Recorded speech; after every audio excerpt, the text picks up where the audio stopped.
Hi అండి, welcome to my channel. వర్షాకాలం వచ్చిందంటే జలుబు దగ్గు లాంటివి కామన్గా వస్తూ ఉంటాయి. దానివల్ల చాలా ప్రాబ్లం ఫేస్ చేయాల్సి ఉంటుంది. సో జ్వరం కన్నా ఎక్కువగా అనిపిస్తుంది అది వచ్చినప్పుడు మనకి. సో దాన్ని తగ్గించుకోవాలంటే నా దగ్గర ఒక మంచి కషాయం ఉంది. అది ఏంటో చూద్దామా ఈరోజు. అసలు జలుబు దగ్గు లాంటివి ఎందుకు వస్తాయంటే మన బాడీలో ఇమ్యూనిటీ పవర్ తగ్గినప్పుడు. ఫస్ట్ ఇంగ్రీడియంట్ వచ్చేసి తులసి అండి. తులసి తీసుకోవడం వల్ల చాలా మంచిది. ఇది డైలీ కూడా 1 or 2 లీవ్స్ మార్నింగ్ లేవగానే పరగడుపున తింటే చాలా మంచిదండి. అండ్ ఇది ఇప్పుడు ఎందుకు వాడుతున్నామంటే వర్షాకాలంలో మనకి జలుబు దగ్గు లాంటివి ఎక్కువ వస్తుంటాయి కాబట్టి ఈ తులసి తినడం వల్ల ఒంటిలో వేడి పుడుతుంది. ఆ వేడి పుట్టడం వల్ల జలుబు దగ్గు లాంటివి తగ్గుతూ ఉంటాయి. అండ్ నెక్స్ట్ ఇంగ్రీడియంట్ మిరియాలు ఎందుకు వాడుతున్నామంటే మిరియాలకి చాలా శక్తి ఉంటుందండి. మనకి ఏమైనా ఇన్ఫెక్షన్స్ ఉంటే మిరియాలను తీసుకుంటే అవి చాలా బాగా పనిచేస్తాయి. ఎటువంటి ఇన్ఫెక్షన్ని దరిచారనివ్వవు. సో జలుబు దగ్గు లాంటివి ఒకలాంటి ఇన్ఫెక్షన్స్ అవి ఒకరికి వస్తే ఇంట్లో అందరికీ వచ్చేస్తాయి. సో అలాంటి ఇన్ఫెక్షన్ని తగ్గించే శక్తి మిరియాలకి ఉంటుంది. నెక్స్ట్ ఇంగ్రీడియంట్ అల్లం, అదేనండి జింజర్. ఇది మన కిచెన్లో ఉండే బెస్ట్ అంటే బెస్ట్ ఆయుర్వేద మెడిసిన్ అండి.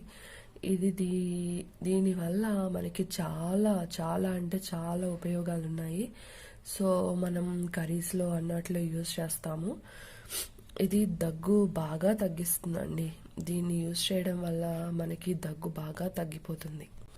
And next and last ingredient పట్టిక బెల్లం ఇది చాలా టేస్ట్గా ఉంటుంది, స్వీట్ని కలిగి ఉంటుంది.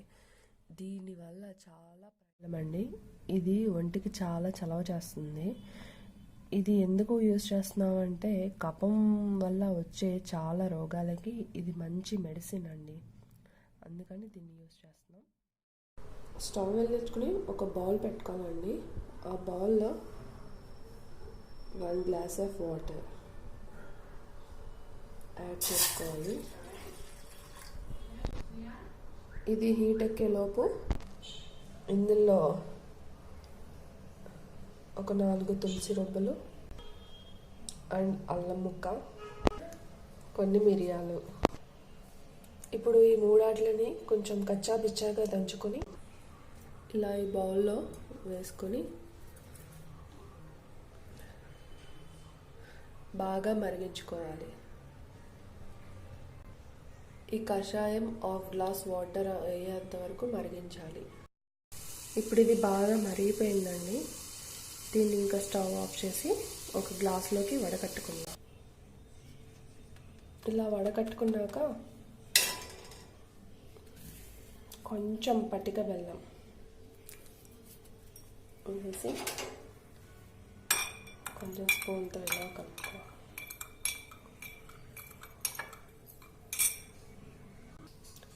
ఇలా మనకి బాగా జలుబు దగ్గు వచ్చినప్పుడు ఇలా కషాయం తయారు చేసుకుని రోజుకి 2 సార్లు కానీ ఒకసారి కానీ మనకి ఉన్న జలుబు తీవ్రతను బట్టి మనం తాగొచ్చండి. ఒకసారి మీరు కూడా ట్రై చేసి ఎలా ఉందో నాకు కామెంట్లో షేర్ చేయండి. Please subscribe my channel.